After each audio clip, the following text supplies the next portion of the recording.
Dear future Enoch, so I've been working a part-time job for the past 10 months now, and the thing about part-time jobs is that, well, it's nice to have a lot of time off work.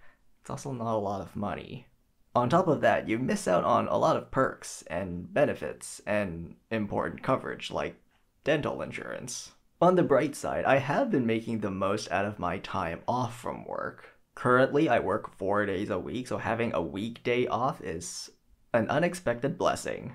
Seriously, have you ever tried going shopping in the middle of a weekday? No large crowds, no screaming children, no entitled Karens. But obviously you can't work part-time forever, so when a full-time job posting came up, I immediately applied for it.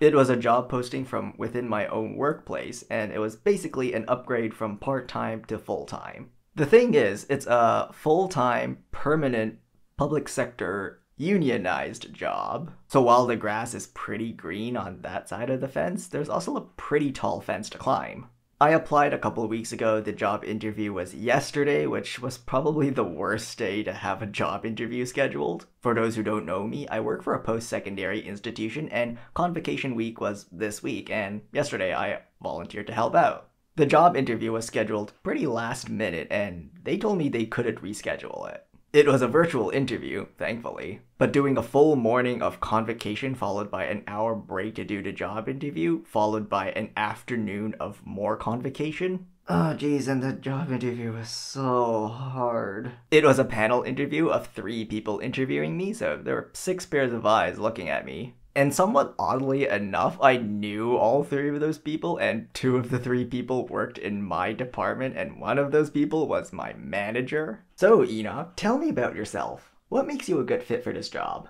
Cause I already work this job?